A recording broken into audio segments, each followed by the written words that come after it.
ASMR video for myself, and today we're going to have a look at this weekend's upcoming UFC fight, which is UFC Fight Night, Fiziev versus Gamrot. But first of all, I do want to apologise for not uploading. There's numerous reasons for that, but hopefully this is going to be the first step of a consistent uploading, weekly uploading basis. I've got some extra work to do. University have started back up now after the summer break. I just had an exam that didn't go well, or not as well as I thought. Private life, personal life, blah blah blah blah blah blah blah blah blah blah blah, etc. etc. So, but hopefully we're back, we're ready to go. I'm excited for this week. Maybe next week when I do a recap of this, I'll do a quick recap of the past 2 weekends as 2 UFC events, because they've been massive. And yeah, I'm also going to be doing a video over the coming the days and weeks about what kind of content you can expect from me over the next few months, years maybe, I don't know. But I want to say thank you. I'm nearly at 100 subscribers now, which is crazy because I know how long that takes some people to do. I think in the ASMR industry, or space, or I don't know, niche, whatever you want to call it, that doesn't take as long, and a lot of people have like thousands of views from their first video. It depends on the kind of content, but I knew the kind of content would appeal to a particular group set, people similar to myself, who's interested in, I don't know, cars, fighting, sports, gaming, movies, TV shows, wilderness, that, like, I don't know, probably a little bit more, I don't know, nerdy / masculine stuff, rather than your typical, I don't know, mouth sounds, cosplay, all that kind of stuff. So yeah, I knew that this kind of content wasn't going to get as many views. However, I have had my first video surpass 1,000 views, which is a huge accomplishment for myself. So thank you to everyone. Thank you to everyone who watches, who continues to watch, who subscribed, comments. The one thing about the ASMR space that I do like, it's a very, very positive place to be in, which is, incredible. So, yeah, thank you all. And okay, enough about that. Let's get back to this video. So, okay then, Fight Night. So after, a good few weeks on the road, it's been lovely. We've had Paris, we've had Singapore, we've had Australia. Where were we last week? It was Vegas, was it? I don't know. Yeah, Vegas for UFC in not UFC, so yeah. And now we're in the UFC Apex, so it feels, I couldn't have come back to a worse one, but, if I don't come back this week, then, you won't come back at all, the best time to start is now, so let's go. So we got 11 fights then. 11 fights headlined by Rafael Fiziev and Mateusz Gamrot. And the first fight of the night is a women's bantamweight bout between Tamires Vidal and Montserrat Rendon.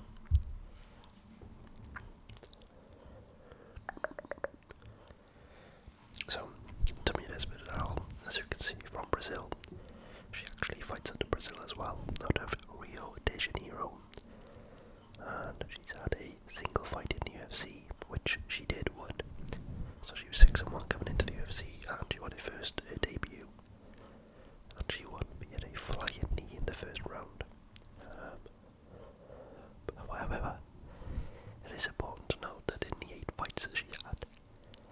was her only finish.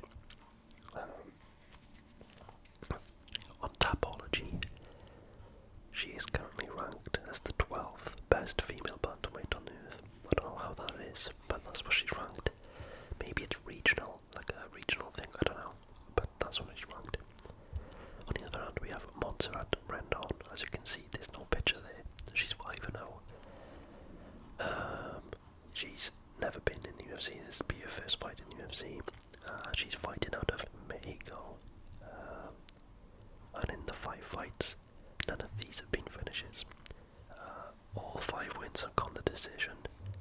And her last fight was back in September 2022. So almost a year ago. So, okay. So we've got 2 girls who doesn't really like to finish. So don't be alarmed if this one goes the distance, shall I say.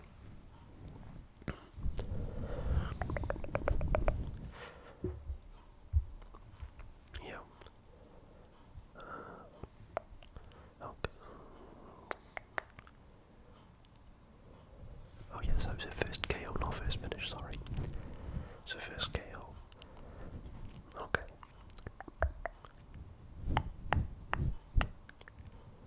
Okay, so I'm not going to spend too much time on the prelims this week. I'm picking Tamirez Vidal for that. Next we have Mizuki versus Hannah Goldie. So Mizuki, as you can see on the odds, are a big favourite. Big favourite Mizuki is. And why is that? Well, she is a 20-fight veteran. She's 1-1 in the UFC, and she fights, even though she's from Japan, she fights sort of in New York. In her last fight, she did suffer defeat to Amanda Lemos, but that was over 3 years ago, in August 2020. Hannah Goldie, on the other hand, not as experienced, only 9 professional fights, going 6-3 as we can see. However, 4 of those have been in UFC. But, she is 1-3 in the UFC, which I think, kind of shows the difference between regional and, the pinnacle of the sport, which is the UFC. Her last fight came back in 2022, where she got KO'd by Molly McCann via spinning elbow.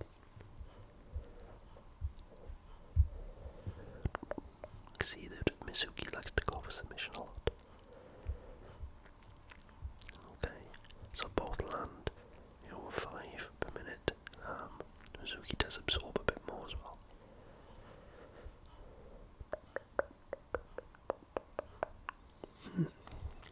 I don't know on this one. Mizuki does seem like a very big big favourite. Yeah, I'll probably stick with the odds on this one. I'll go Mizuki to get the dub. Next then we have a heavyweight bout. And this is Mohamed Usman versus Jake Collier. So, Mohamed Usman, he is the bigger, badder brother of the once considered the welterweight goat, Kamaru Usman. He is 9-2, or 10-2, I guess they've counted his Ultimate Fighter in that, but 10-2, and he's 2-0 in the UFC.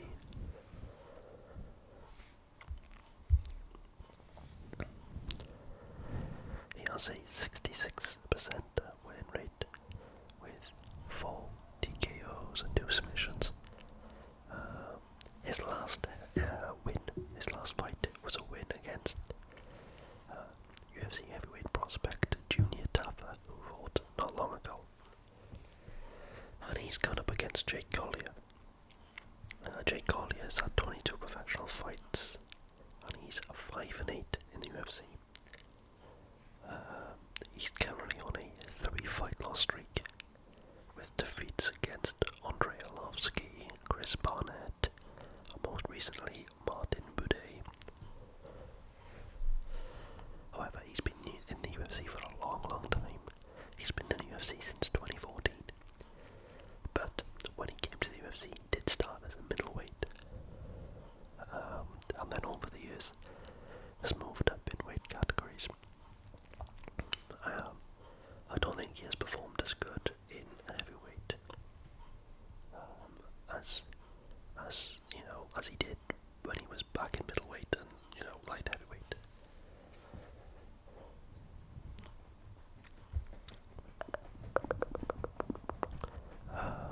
significant strikes. So Jake Collier lands more. Again, though, a lot of these strikes, stats for Jake Collier are gonna be, combined from when he was in a lower weight class, where they are fast and they tend to have a lot more strikes landed and absorbed.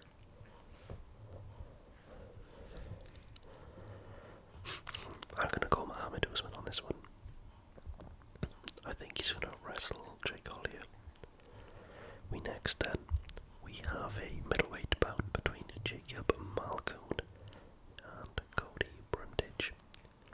So Malkoun is a 5 fights in the UFC, 3-2. His last fight being in a unanimous decision victory over Nick Maximov from the Diaz brothers camp.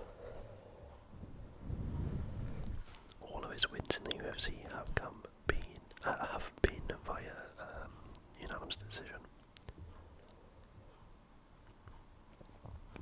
Cody Brundage, then on the other hand, he's had 6 fights in the UFC and he's gone 2-4. He's on a 3-loss streak at the moment, Cody Brundage, and 2 of those fights he got finished. He also was on Dana White Contender Series, which he also lost to. That was against William Knight.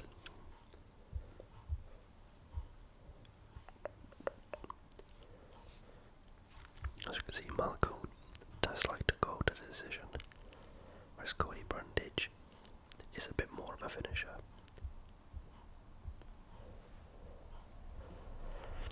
Malkoun actually outlands more strikes per minute, but he doesn't really have the power, or doesn't sit on his punches that much. They both absorb roughly the same. Grappling, yeah, that's Jacob Malkoun's, bread and butter, shall we say. But Cody Brundage, he's got a decent takedown defense, so that'll be interesting to see. It's either going to be a boring fight with a Jacob Malkoun win, or Cody Brundage is going to get the finish.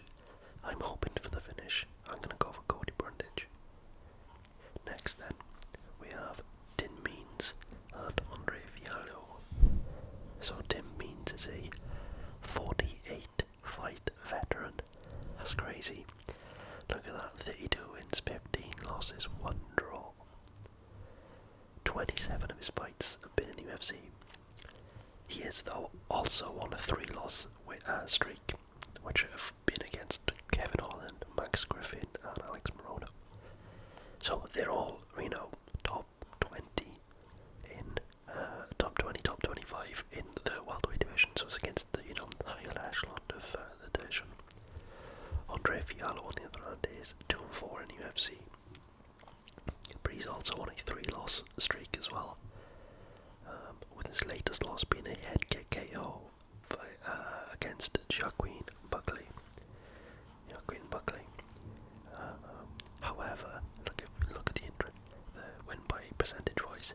He has an 81% KO rate, and Tim Means has a 59% KO rate. So, chances are we're going to get a finish in this one.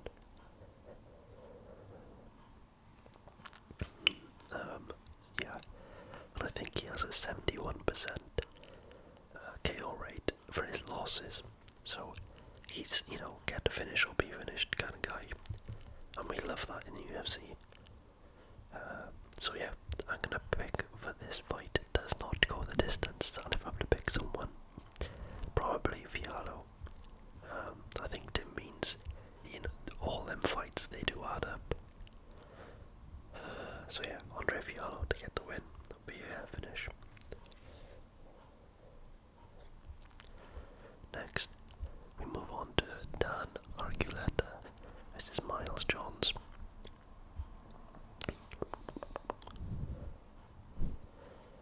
So Dan Arguleta is 10 fights deep into his MMA career, as we can see, going 9-1. He did lose on his UFC debut to Damon Jackson, who is, a stud. However, he did bounce back and he beat Nick Aguirre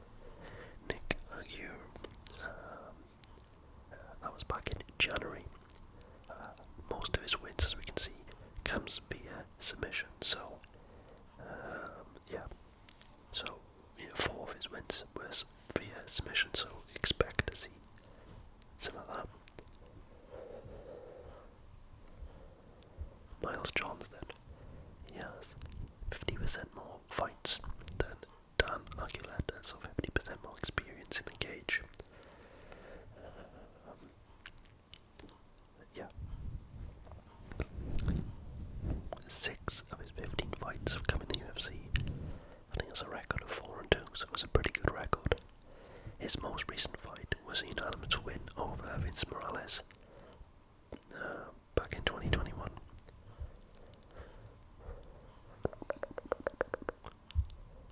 Okay, so Miles Johns. So he hasn't fought for a while, Miles Johns.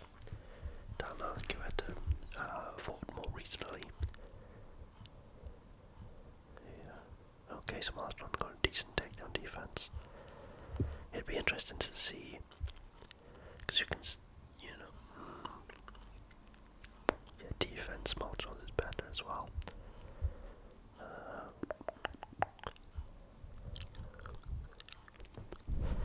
This is a tough one. Tough fights to call this week, I gotta be honest.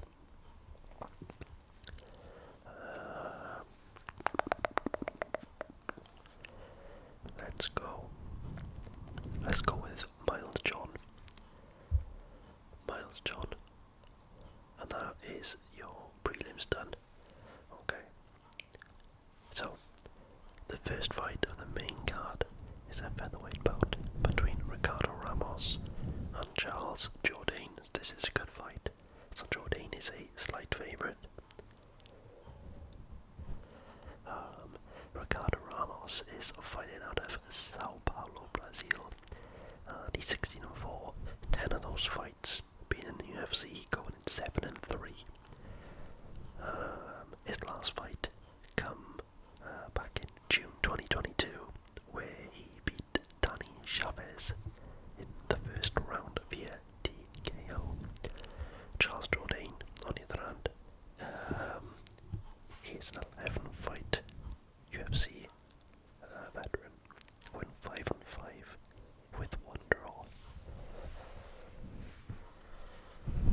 His last fight was a unanimous win, a unanimous victory over Kron Gracie back in May this year. It was not a very good fight. A lot of people criticised Kron Gracie for his approach. However, before that, he did have a bit of a losing streak as he lost to Nathaniel Wood and Shane Burgos.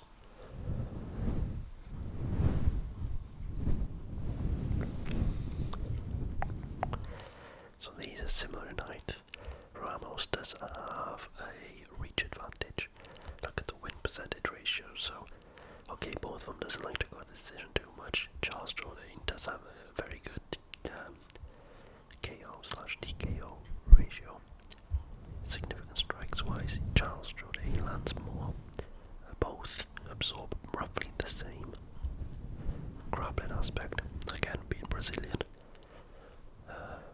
You can imagine Ricardo Ramos is going to go for the takedowns in this fight. I don't know. Charles Jourdain is a very good striker. Ramos, he does go for the submission, so you can expect it to be a strike of his grappler matchup.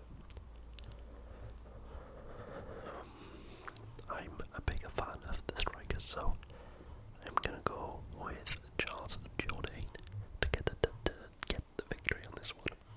And next then we have a welterweight bout between Brian Battle and AJ Fletcher. So Brian Battle competed and won the Ultimate Fighter Season 29. Can I click on that? Yeah. He's 4-1 in the UFC. And his last fight was a 14-second KO over Gabe Green, in which Gabe Green was the favourite going into the fight. As we can see, 80% of his wins has been via finish, so he does like to get the finish. AJ Fletcher, on the other hand, is 10-2 in MMA, but 1-2 in the UFC. Therefore, only losing since he's been in UFC. Which again, as I said earlier, it just reflects kind of like the jump in talent and the jump in, I don't know, competition when you go to the UFC compared to the regional shows.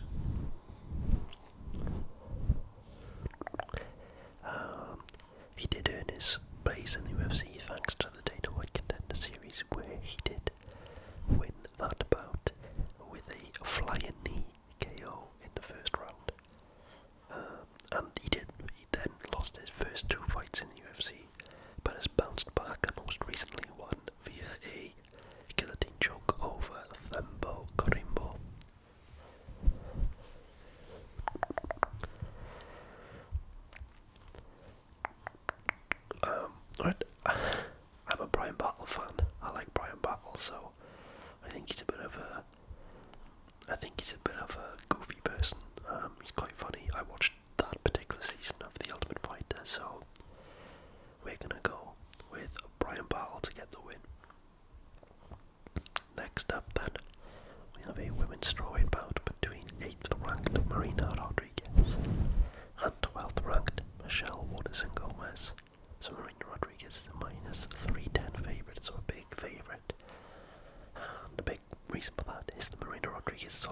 Michelle Waterson before.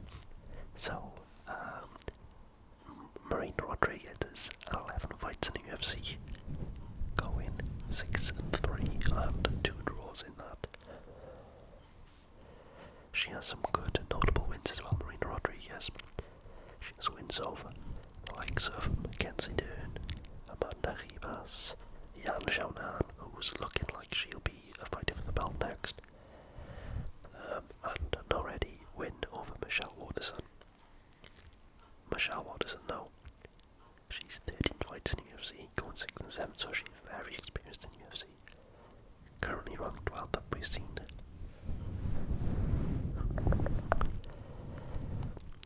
She's very popular within the MMA community. She gets a lot of support, but she hasn't won it since 2020, and that was against Angela Hill, where I think the general consensus of people thought that Angela Hill won that fight. And before that, she was on a losing streak, and since that, she's lost 3 in a row. So if she, I wouldn't say rightly because it was a close fight, but had she lost against Angela Hill, she could be on a 6-fight losing streak right now. But since she beat Angela Hill, she's lost against Marina Rodriguez, Amanda Lemos, and most recently Luana Pinheiro. I don't know why they're fighting these two again, if I'm honest.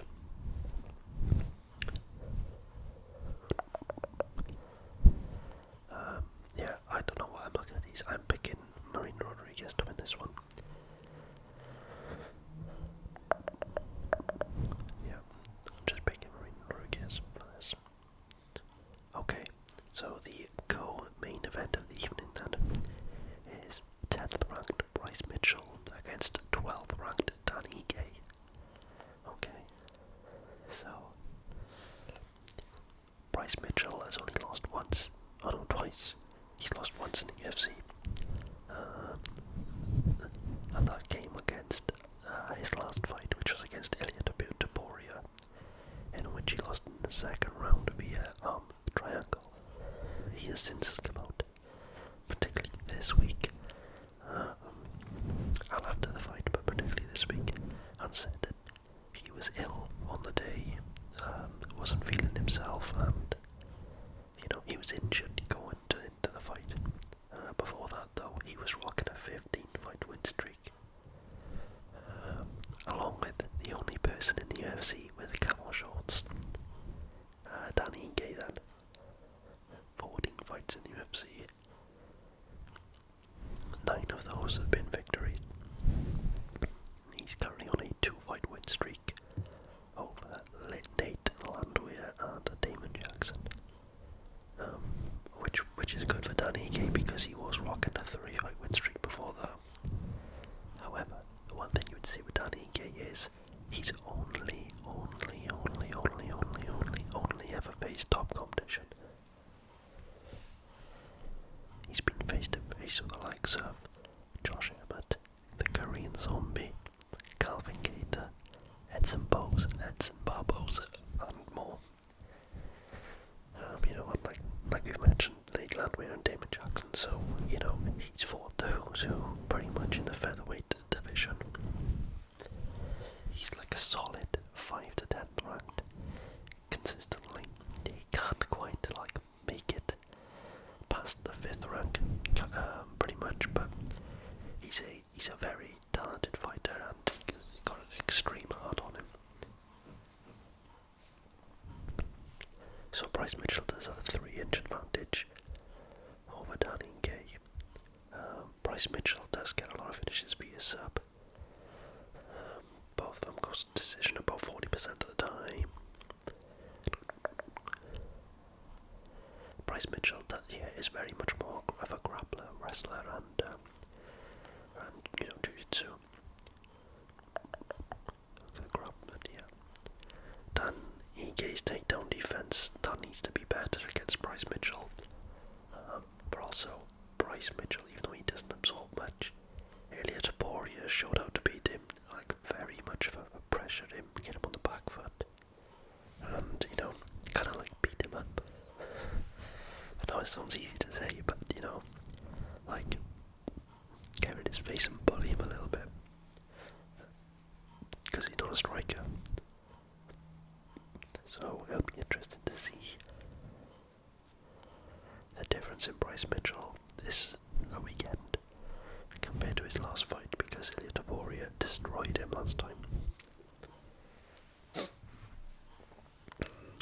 Saying that, I'll probably pick Bryce Mitchell to get the win there. The main event of the evening then is Rafael Fiziev against Mateusz Gamrot, number 6 versus number 7. Can we just say though, can we just appreciate the lightweight division? Number 6 versus number 7, you know, it's like such a great division. I love the lightweight division. So Fiziev then, he's one of the biggest prospects in the lightweight division, you know, he's 6. He's 12-2, and his only loss in UFC came against Justin Gaethje in a fight of the year contender, where some people, not many, but some people did think he won. Prior to that though, out of that loss, he did win 6 in a row, and those wins includes the likes of Rafael Dos Anjos, Brad Riddell, Renato Moicano, and Bobby Green. So he has beat 4 of, you know, the top 15, 20 guys in lightweight division. He is particularly known for his aggressive kickboxing and Muay Thai style, and having reflexes like Neo in the Matrix. And then we move on to Mateusz Gamrot, and this, like, very similar to an earlier bout that I mentioned, is a classic striker versus grappler. Mateusz Gamrot is a fantastic grappler. He was unbeaten in 16 fights in the KSW before moving to the UFC, where he's 5-2 in 7 fights. He has notable wins over the likes of Jeremy Stevens and Arman Sarukian, who everyone's high on. And his most recent win came over Jalen Turner back in March this year. Fiziev does have a better KO ratio.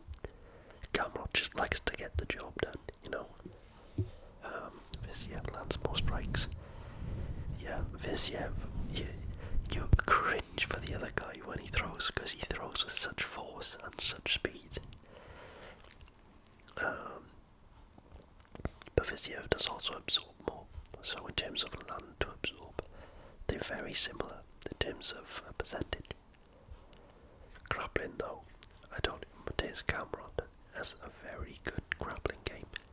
Fiziev got 90% takedown defense. That needs to be on point on the weekend. That needs to be still 90% at the end of the fight.